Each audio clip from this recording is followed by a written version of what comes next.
Vamos lá.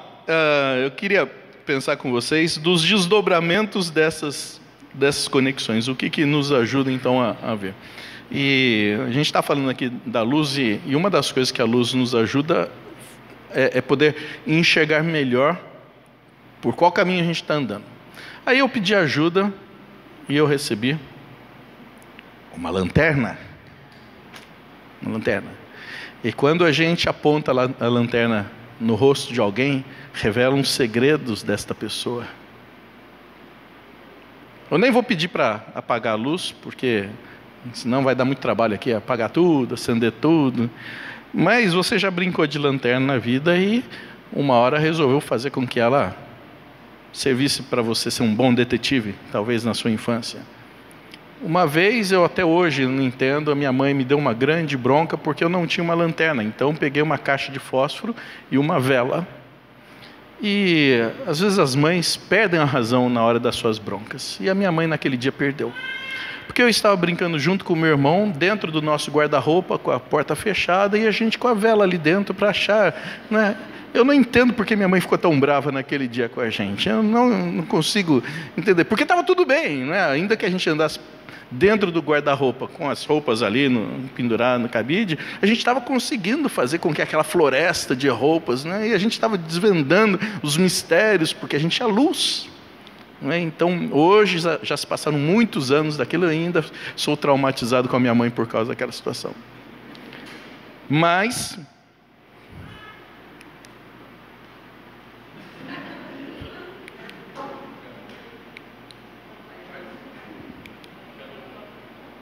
o irmão lá deu com garantia. A garantia sou eu. É chinesa, gente. Comprada no Paraguai. Espera aí.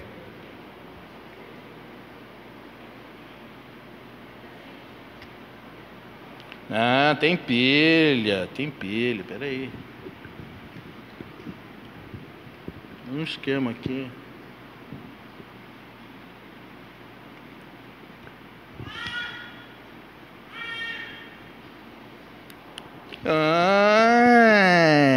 Olha o que estava atrapalhando aqui, um pedacinho de papel.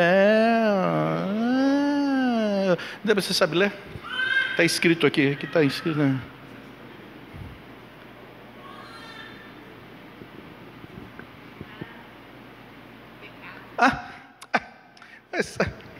Peguei vocês, hein? Eu que montei esse negócio aqui, né?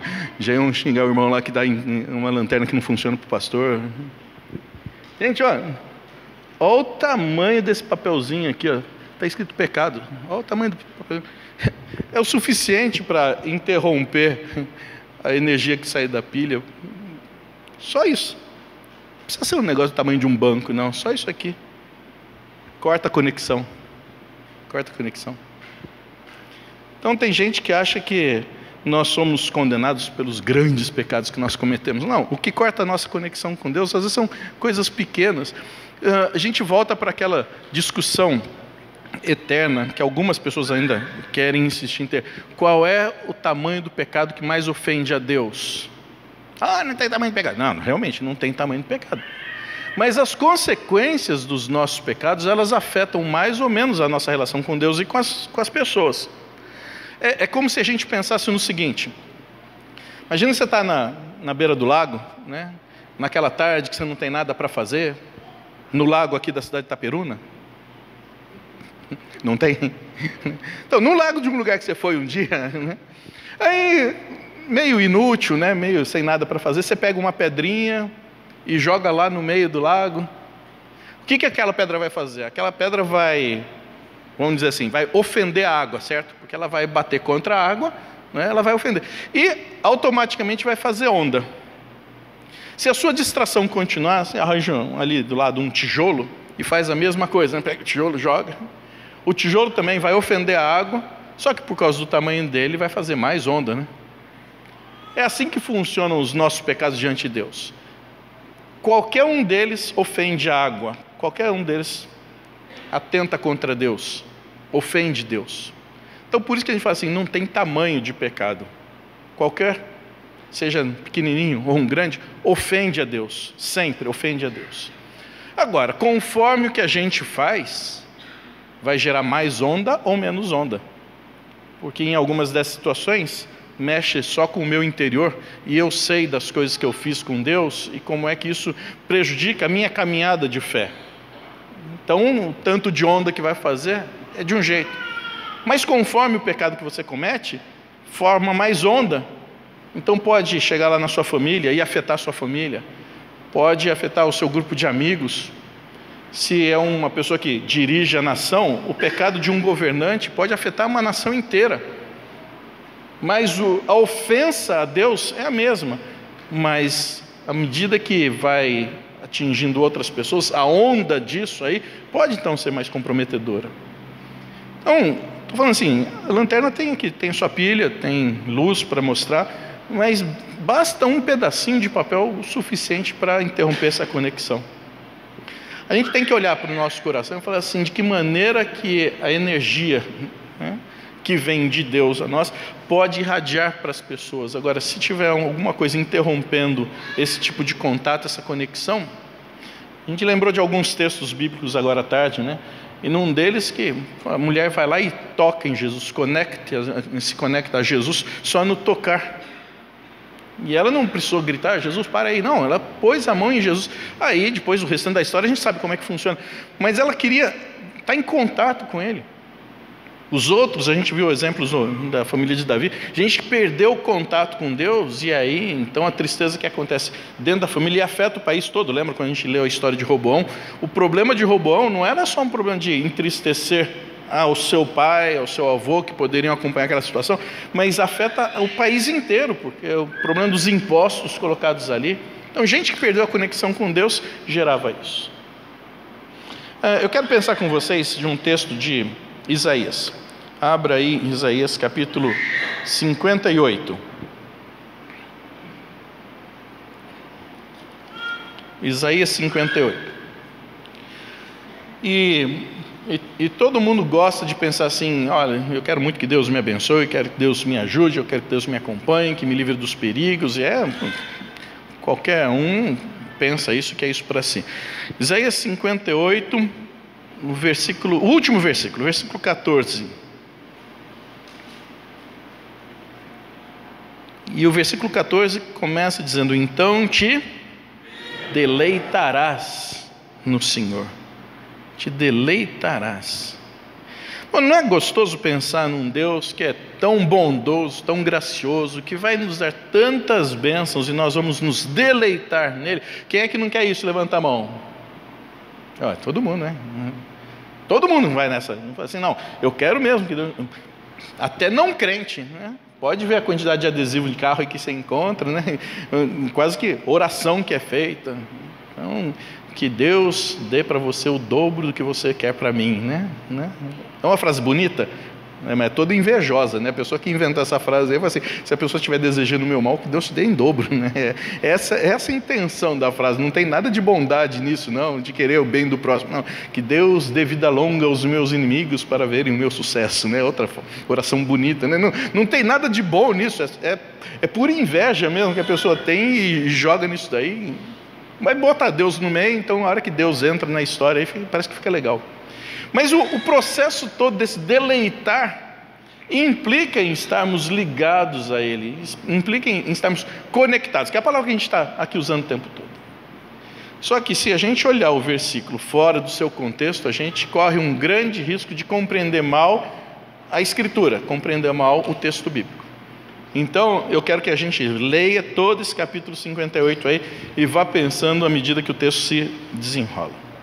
Porque para se deleitar no Senhor e receber a bênção, a graça dEle, não ter nenhum tipo de papelzinho que implique no corte da energia que deve chegar aqui da pilha para a lâmpada. Então, para que isso aconteça, a gente tem algumas orientações que são dadas aqui.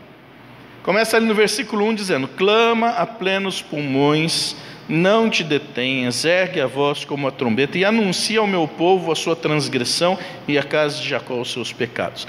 O chamado de Isaías começa lá no capítulo 5, depois no capítulo 6, que a gente mais lê a respeito da história da convocação de Isaías. E é interessante porque quando Isaías vai para o templo, se você olhar no capítulo 5, você vai encontrar uma série de ais que são mencionados, e são ais dizendo a respeito da vida que o povo estava levando diante de Deus.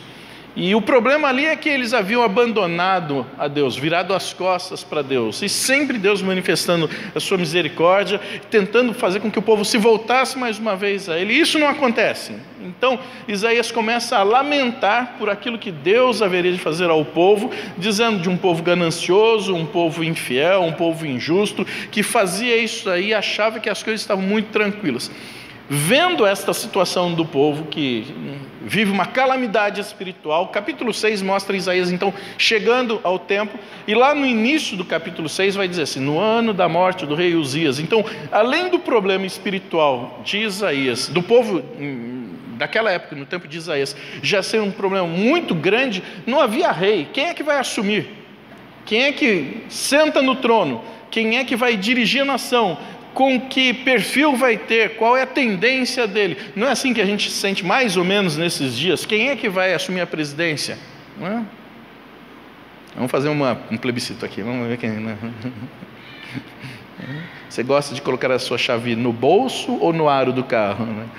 Não, esse não é meu não. É isso não. Mas são situações que para a gente já implicam uma certa ansiedade, de falar assim, quem é que assume? Como é que vai ser? Então, Isaías vai para o templo para buscar a Deus, para orar pelo povo, pela nação como um todo. E a história começa dali. Isaías vai então conversando com Deus, até que chega lá no versículo 8, um versículo que a gente lembra bastante, assim, então ouvi, e Deus falando, né, quem haverá de ir por mim? Então ele fala assim, envia-me a mim, né? É isso, a forma que Isaías responde ao chamado de Deus: eu estou aqui, então pode enviar a mim.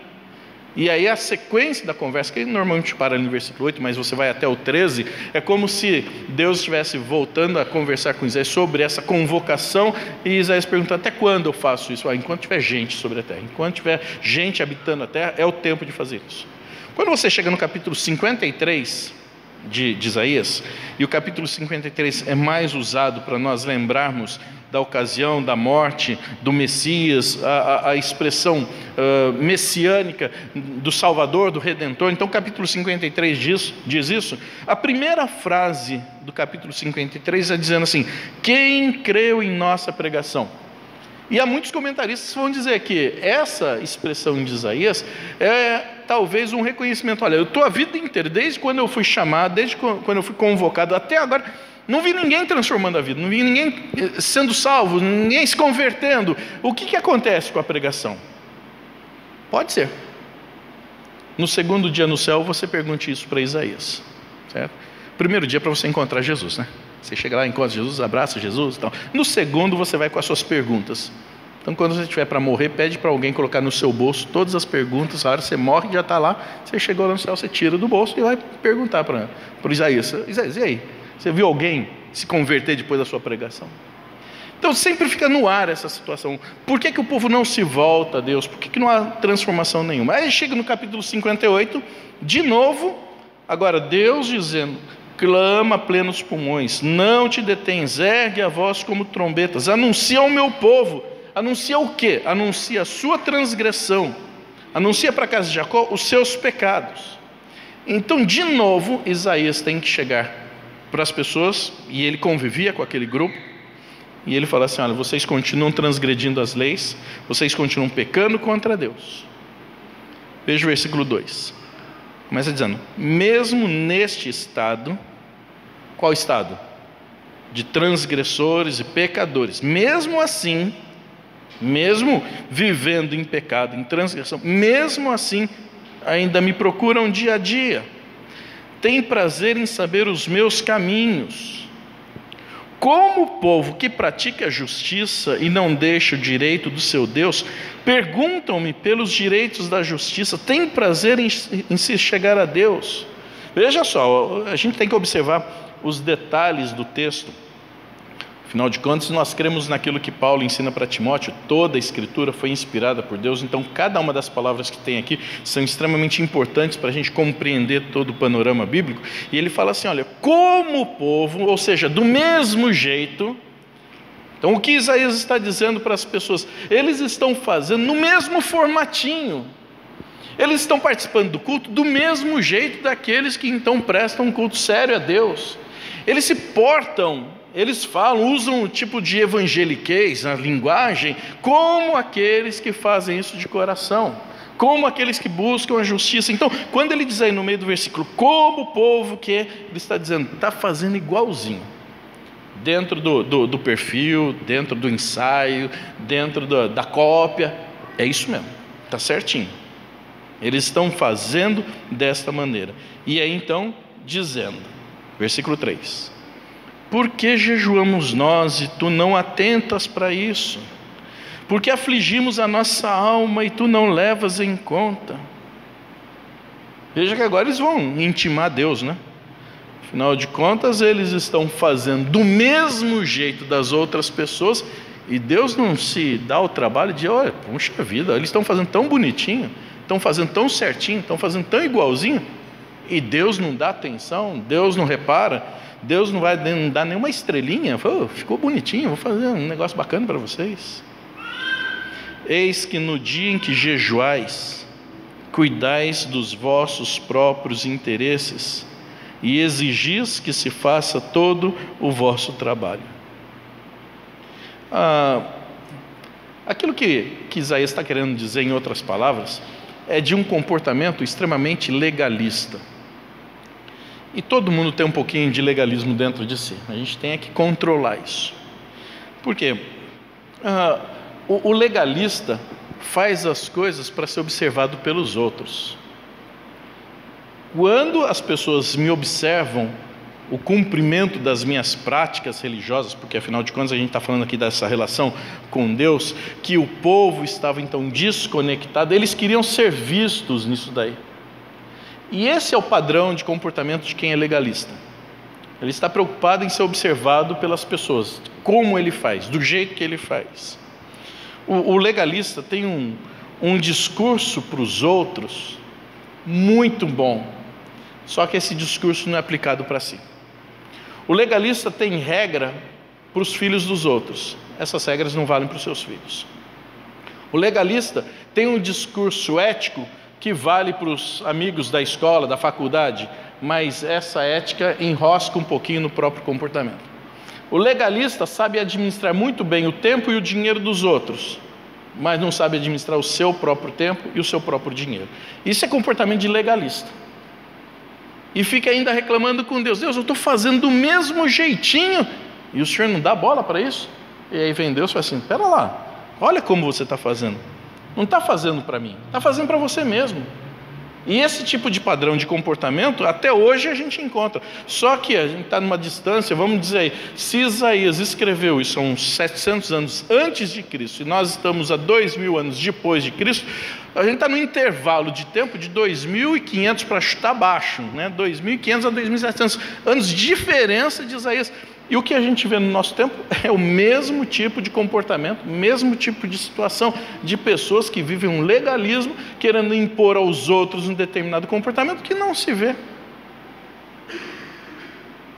Então, se nós vivêssemos no tempo de Isaías, a gente entenderia isso aqui de uma forma muito clara. Ou, se Isaías viesse para morar no nosso tempo, encontraria isso aqui tão naturalmente no nosso meio, assim, é a mesma coisa. Querendo impor para as pessoas alguma coisa que para si, e aí então vai levar de Deus, né? Veja lá o versículo 4, porque depois dele falar que, olha, é severo na lei para os outros, mas quer ser flexível para si, versículo 4 diz: eis que jejuais para contendas e rixas, e para ferirdes com punho iníquo, jejuando assim como hoje, não se fará ouvir a vossa voz. É religiosidade oca, não tem conteúdo, é apenas gestual, é apenas ritual. O Estadão, há um tempo atrás, fez uma campanha publicitária que na propaganda mostrava as pessoas conversando um com o outro, e uma pessoa falando bastante e outra colocava assim a mão no queixo e dizia assim: isso é cara de conteúdo. Só faz a pose, mas não estava entendendo nada do que eu estava dizendo. Então tem gente que até hoje faz cara de conteúdo, né? E é o que ele está falando aqui. As pessoas fazem os gestos, fazem os ritos, participam no culto, se envolvem nos sacramentos, cantam, sabem música decorada, versículo, mas isso não está dentro do coração. Então é só fazer como que, diz no versículo 2, como quem. Antigamente existia um folhetim que era de evangelização, e eu nunca mais encontrei, porque a capa na primeira página do folhetim dizia assim: perdeu o céu por 45 centímetros. E eu achei, nossa, que legal isso, né? E eu ficava tentando entender a capa, né, o título. Será que a pessoa fez tanto que chegou lá na cara do gol, perdeu, né? Quando estava para entrar no céu, perdeu. Eu falei, em vez de ficar discutindo o título, deixa eu ler o que ele diz, né? Aí então, na descrição do folhetim, dizia o seguinte, que é mais ou menos essa distância que há entre o cérebro e o coração, cerca de 45 centímetros. E que muita gente tem tanta coisa alojada aqui dentro do cérebro, conhece muita coisa de Deus, conhece a história de Jesus, conhece bastante coisa da Bíblia, sabe cantar vários cânticos, hinos, sabe recitar versículo bíblico, salmo inteiro, mas está tudo aqui dentro, não chegou no coração, não transformou a vida. Então é apenas intelectualidade. Muito obrigado, meu querido. Quando você chegar lá no céu, você pode pedir um cômodo a mais na sua casa e diz que foi porque trouxe água. Então não desceu, e quando não desce, não transforma. Por isso que continua a mesma vida medíocre de alguns crentes que vêm para a igreja, termina o culto, vai fazer tudo aquilo que no próprio culto foi condenado, porque interrompia a conexão, tinha um papelzinho que não deixava a energia da pilha chegar na lâmpada. Então tem todo um gestual, mas não está aqui dentro, não transformou a vida. Uma vez na revista Veja, naquelas páginas amarelas, tinha uma entrevista com Paulo Coelho. Paulo Coelho, todo mundo conhece, compositor, mago, né? Filósofo, escritor, que alguns escritores renomados dizem que chegando na página 3 você já não aguenta mais, porque é sempre a mesma coisa. Mas o Paulo Coelho dizia que naquela entrevista que ele lê a Bíblia todos os dias. Então a gente corre um grande risco de alguém chegar na frente do Paulo Coelho e querer discutir Bíblia, e Paulo Coelho só dá chinelada de Bíblia no outro, né? Mas qual o problema? O problema é que não desce para o coração. Se descesse, ele teria uma vida convertida, transformada. A Bíblia fala dos demônios. Os demônios creem em Deus, ou seja, você pode chamar um demônio de crente. Você não chama esse aqui é um crente lá da minha igreja. Você pode encontrar o demônio e fazer, o demônio, esse aqui é um crente. A Bíblia fala que eles creem, e ainda mais, né? Porque eles conhecem, sabem quem é Deus, eles tremem. E às vezes a gente encontra no nosso tempo gente que tem o maior desrespeito para com Deus, para com as coisas de Deus, para com a palavra de Deus, para com a casa de Deus, para com o culto a Deus, né? Os demônios são crentes, e eles tremem diante dele. E aí, se você for discutir Bíblia com Satanás, veja que ele tenta fazer isso com Jesus, e Jesus que dá bibliada nele também. Ou seja, no instante em que Satanás tirar do intelecto e guardar no coração a palavra, o que vai acontecer? Satanás se converte. Vai ser uma boa? Então vamos orar pela conversão de Satanás, né? Não vai dar certo. Mas é isso que Isaías está dizendo para o povo. Aquilo que deveria ser alguma coisa profunda, de uma compreensão de quem é Deus, de onde Ele nos tirou, para nos vincular de novo a Ele, se perde. Então, até mesmo o jejum, vocês estão jejuando por conta própria para vocês mesmos. Versículo 5. Seria esse o jejum que escolhi, que o homem um dia aflige a sua alma, incline a sua cabeça com um junco, estenda debaixo de si pano de saco e cinza? Chamarias tu a isto jejum e dia aceitável ao Senhor? Os tradutores da Bíblia, uma forma para nos ajudar, eles colocaram alguns títulos aqui. Então você vê aí em cima do número 58, tem um títulozinho. Isso não está dentro do texto original, né? Isso aí foi acrescentado para até facilitar o que tem dentro do panorama. Só que às vezes a boa vontade não condiz com aquilo que é o resumo do texto, porque o que está se falando aqui, a importância maior não está no jejum em si, mas alguma coisa que vem sobre a religiosidade. Então, quando diz observância devida do jejum, é só uma forma que ele tentou ajudar a gente a entender o texto, mas na verdade não é especificamente o jejum que é o problema aqui. O problema é da religiosidade, a perda da conexão, o papel que entrou entre a energia e a lâmpada. É isso que ele está querendo mostrar. E aí vem o versículo 5 e mostra exatamente isso, porque Deus nos ensina a olhar além daquilo que está sendo feito. Então, não é um mero parar de comer que vai resolver o seu problema, porque tem gente que perdeu a hora do almoço, não almoçou durante o dia todo, fala, hoje eu fiz um jejum. Mas era um jejum com um ponto de vista espiritual para mexer com o seu coração, aproximar você mais de Deus? Não, foi perda de hora mesmo. Tem dia que você, porque vai estudar muito, não consegue dormir à noite. Passa a noite inteira acordado, depois fala, essa noite eu tive de vigília. E quem ouvia, nossa, uma vigília, que bom, passou a noite orando, lendo a Bíblia. Não, estava estudando mesmo, não teve nada de espiritual nisso. Então, algumas coisas são feitas como práticas espirituais de aproximação de você com Deus, mas só que não trazem nada de espiritualidade. E é isso que Deus não está falando através de Isaías. Estão fazendo igualzinho, até mesmo o jejum, mas não está mexendo em nada com o coração, não está transformando a vida de ninguém. Veja então o que vai acontecer a partir do versículo 6, porque até do 1 até o 5 é um parágrafo só, do 6 em diante começa outra. Mas outra coisa interessante para a gente ver a partir disso, as pregações de Jesus sempre faziam olhar além do que uma mera letra. Se você ler especialmente o Sermão da Montanha, em todos eles, em todos os aspectos do Sermão da Montanha, sempre é um princípio legal que Jesus traz. E ele então começa, vocês ouviram o que foi dito, eu porém vos digo. Então essa frase, que alguns achavam que Jesus chegaria lá como um rebelde para quebrar tudo, vamos fazer uma ordem nova, ele começa dizendo, olha, eu não vim revogar a lei, eu vim para cumprir. E Jesus não só cumpre, como para nós ele é até pior. Tem algumas palavras que são chaves aqui. Por exemplo, você vai encontrar 2 porventura, 4 então e 4c. Marque aí, porque essas palavras vão dando guinadas no texto. E ele então começa com esse advérbio. Porventura é advérbio. Você fala, já sabia, então é isso mesmo. Só estou reforçando o que você já sabia. E todo mundo sabe que um advérbio serve para... Professora, quer ajudar aqui? Não, é isso. Não. A ideia é de que num campo hipotético, vai mostrar o que você pretende modificar daquele cenário, modificar daquela frase, ou seja, é como se dissesse, por acaso, a ideia de dar uma contraposição àquilo que então estava sendo dito aqui. Então veja que está sendo falado a respeito do jejum, da forma como eles então deveriam se portar, e aí então vem, porventura, não é esse o jejum que escolhi? Qual tipo de jejum?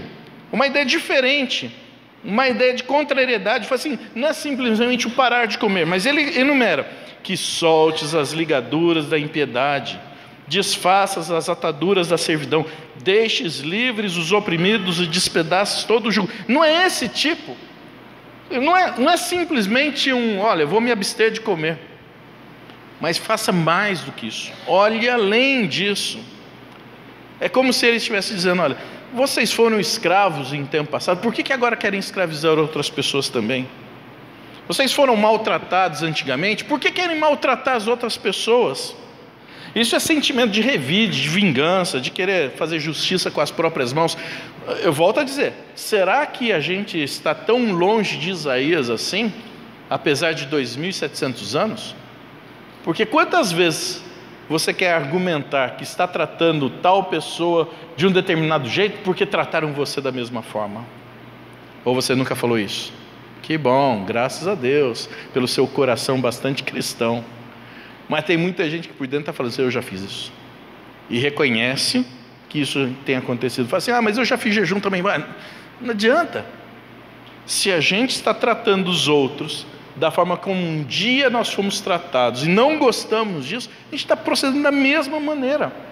Então é religiosidade por religiosidade, não há transformação A conexão foi perdida, a energia não chega na lâmpada. Mas ninguém nem sabe disso. Você sabe, Deus sabe, basta.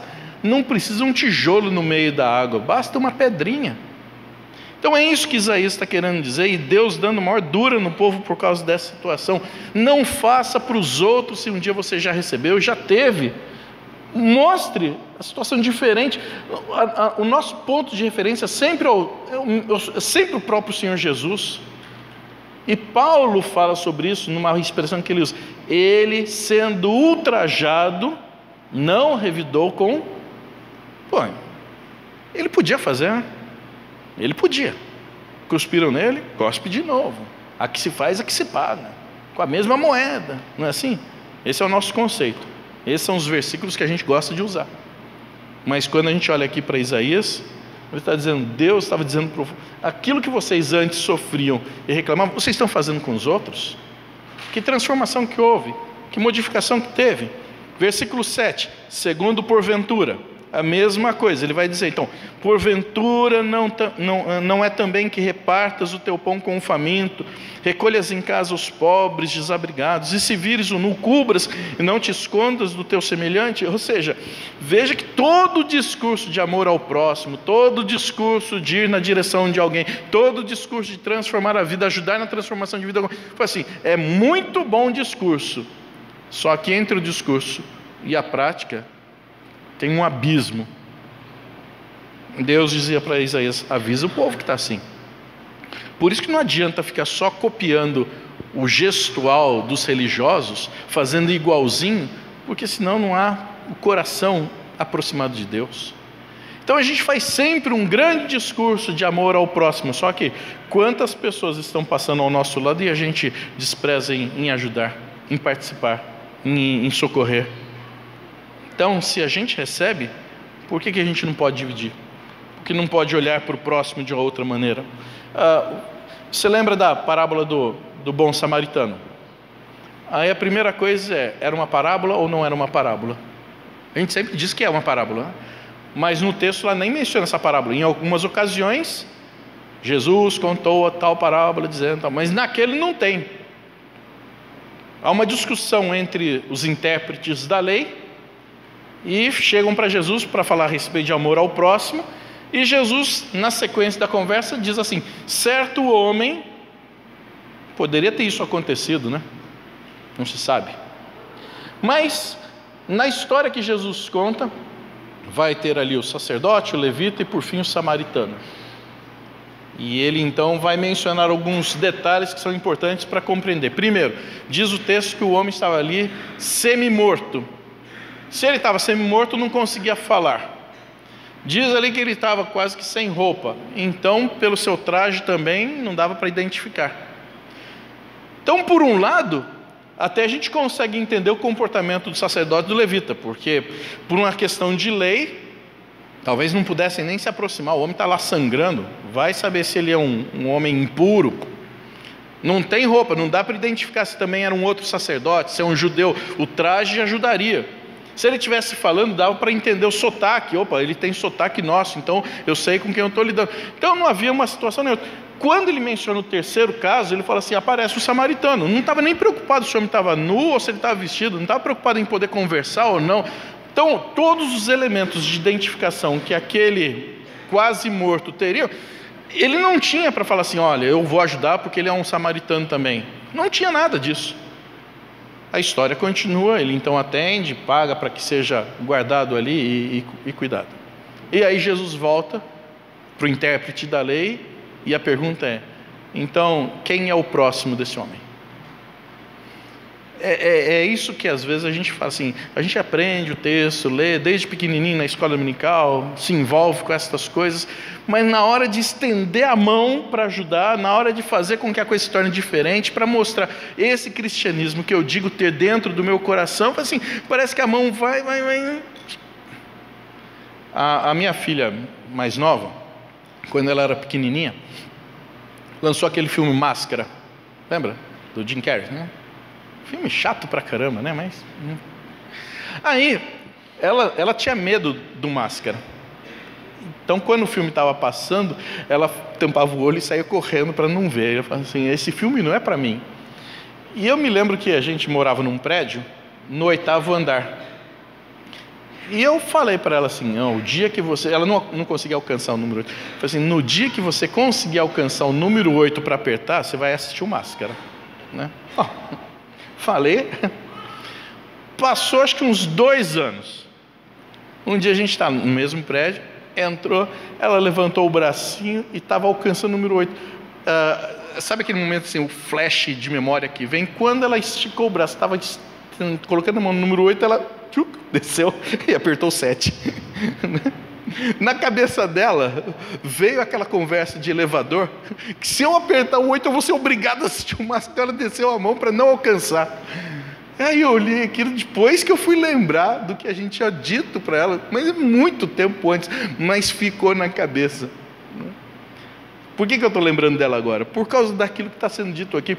A gente conhece muita coisa e lembra dessas coisas. Só que na hora de estender a mão, eu falo assim, eu podia até ajudar mais, mas você encurta a mão, não dá hoje. E Deus estava dizendo para o povo exatamente isso. Vocês fazem tanto discurso, mas a lanterna não está funcionando. E bota a culpa ainda no chinês que fabricou. Versículo 8. Você encontrou aí, 2 porventura. Agora encontra um então, outro advérbio. E aí vai ser como se fosse uma exclamação para avisar, para chamar atenção. Às vezes, como aqui o caso, vai demonstrar um certo espanto, então admiração também.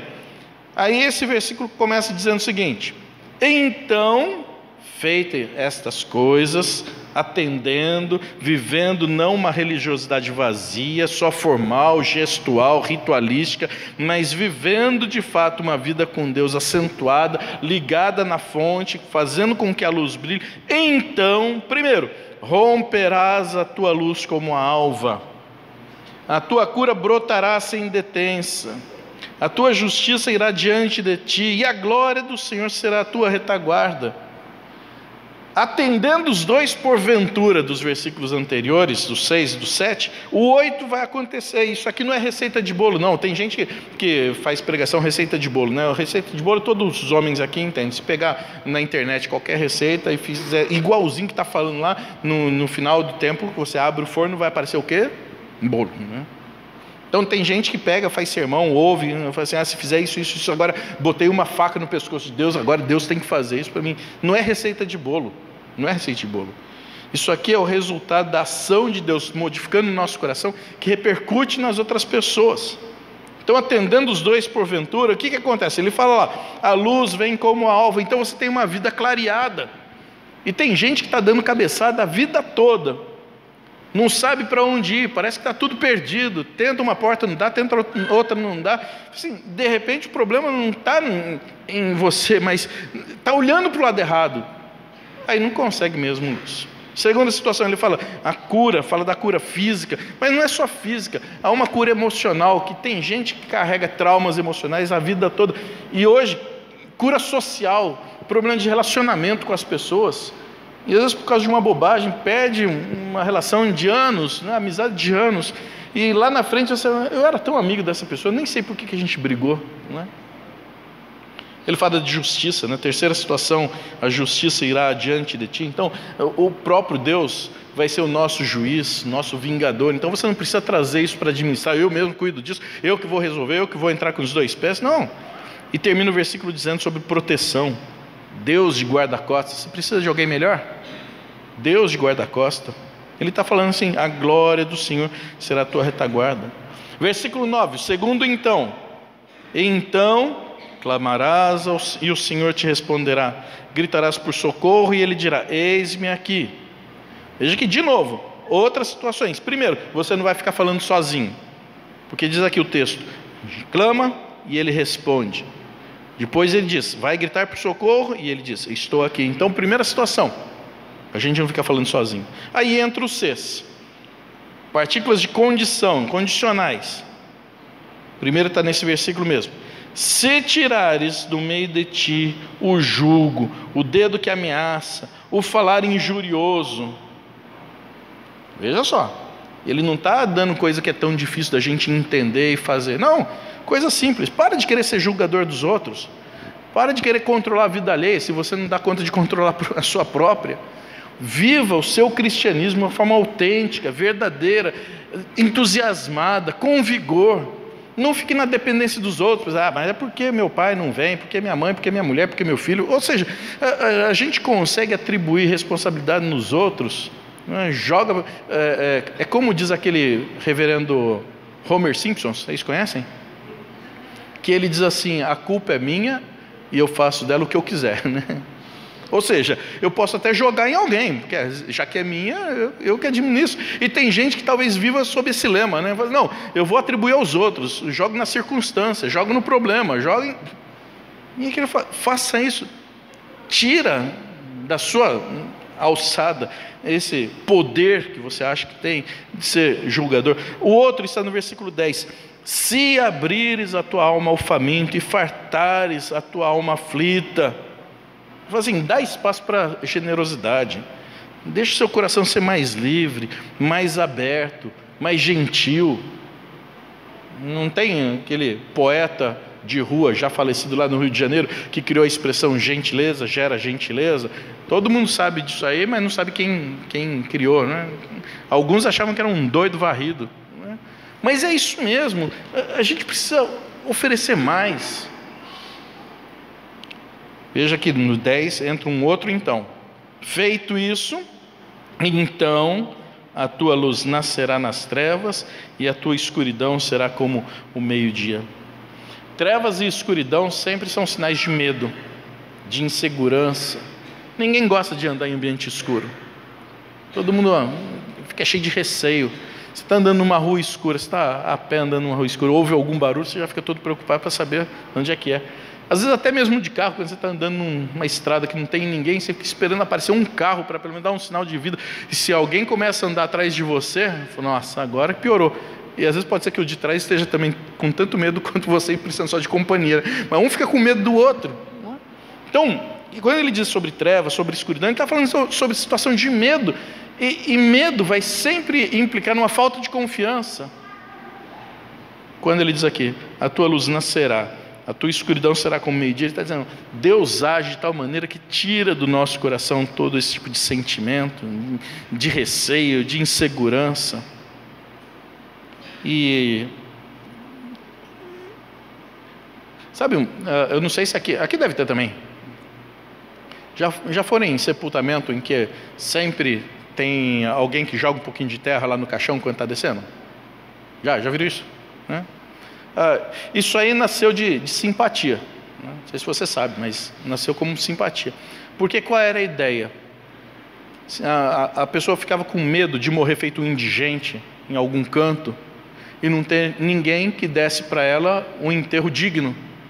Então, assim, já que eu estou fazendo isso para outro, que alguém faça por mim, para não ser encontrado aí depois, falar assim: morreu e ninguém ficou nem sabendo, né? Então, aquilo é um gesto de simpatia. Joga um pouquinho de terra para que alguém... Isso é medo também, né? E tem gente que continua fazendo. Agora muda, põe flor, qualquer coisa, né? Dinheiro, né? Aí, mas assim, o medo é tanto que até mesmo na hora de morrer, fala assim: olha, eu não quero ser perdido por aí.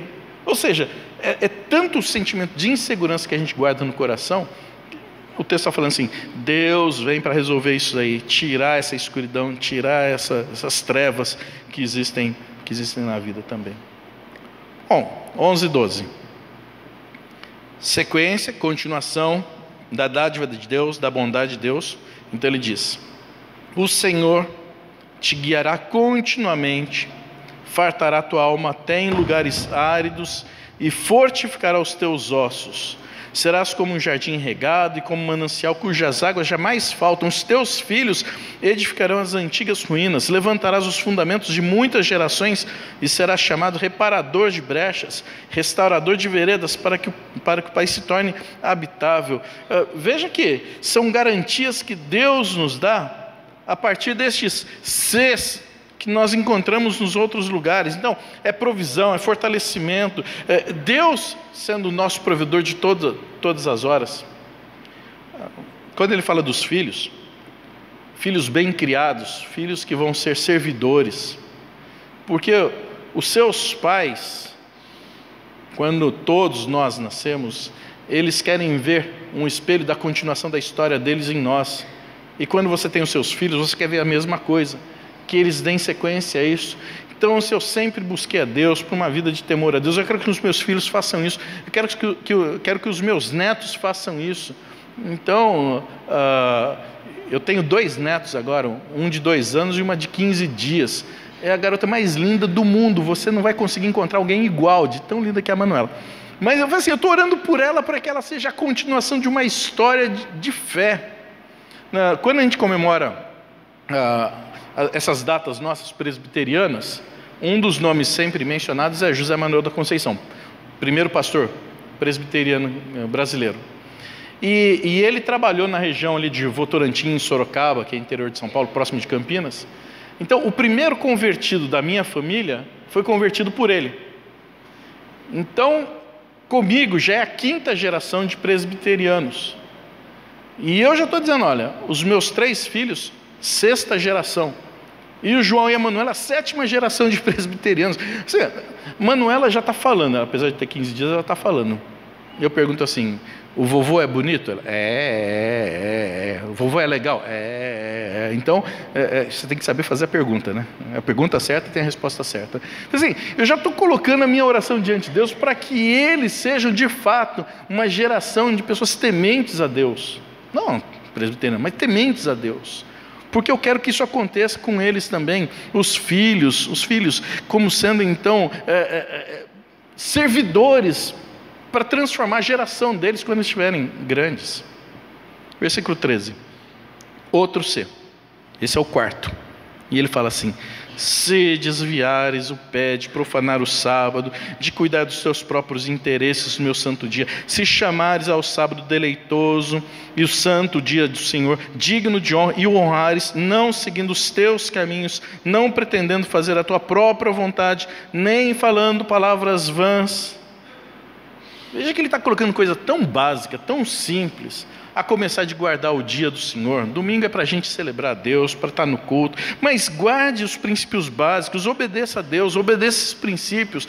Se fizer isso, se guardar estas coisas, e não está falando nada complicado, nada difícil de se entender, é a situação básica, mais pura do Evangelho, tão simples. Aí vem o versículo 14, com o último então, que fecha isso dizendo: então te deleitarás no Senhor. Aí a vida vai ser de alegria, de prazer, porque a religiosidade não é mais oca, não é um mero cumprimento de ritual, não é um sentar e levantar a hora que quem está dirigindo o trabalho vai mandar, agora fica em pé, agora senta, agora canta, agora fica de olho fechado. Não é isso, porque o coração vai estar pulsando a vontade de servir a Deus e está sempre ligado com Deus. E na hora que Jesus fala assim, nós somos a luz do mundo, no instante que apertar o botãozinho de ligar aqui, você não falha, acende mesmo a luz. Não tem nada que interrompe, não tem nada que desconecta, porque a energia chega na lâmpada. Assim como o poder de Deus age em nós pelo seu Espírito e nos faz, então, servir ao nosso tempo, à nossa geração, de uma outra maneira. Então te deleitarás no Senhor, vai ser abençoado, vai ter sobre si a graça de Deus. E aí então ele diz, eu te farei cavalgar sobre os altos da terra, sustentarei com a herança de Jacó teu pai, porque a boca do Senhor o disse. Deus disse, fim. Deus falou, é só. A gente hoje em dia ouve muita gente falando, porque Deus falou, não sei o que, quando você vai procurar, porque Deus falou aonde? Né? Que comprova. Aqui está sendo dito, olha, Deus está dizendo isso. É garantida a palavra de Deus. Então o problema da desconexão é causado por nós mesmos. Nós que colocamos um papelzinho entre a pilha e a lâmpada. A gente que enfia, fala, pequenininho, mas é o suficiente. Quando nós olhamos aí os profetas, eles falam, os nossos pecados fazem separação entre nós e Deus. Então limpa o coração, tira de dentro, faz com que a vida possa ser plena com Deus, para nos deleitarmos nele. Mas olhe tudo aquilo que vem anteriormente para dizer assim, dá para ter uma vida muito melhor com Deus e essa vida se refletir no meu trabalho, na escola, dentro de casa com os meus amigos, e em todos os lados, para onde eu for. É isso que Deus quer. e porque Deus quer, é melhor para você fazer. Não queira trocar juízo com Deus. Não queira dar palpite para Deus, dizendo assim: Deus, eu tenho uma ideia melhor. Acho que o Senhor não pensou bem sobre a minha vida. Essa pessoa aqui é muito melhor. Esse emprego aqui é muito melhor. Essa situação aqui, nossa, Deus, o Senhor me empurra para aquela, aqui está melhor, Deus. Não queira brigar com Deus e estabelecer para Deus qual é o melhor caminho. Ele vai sempre ter uma ideia muito melhor para a sua vida.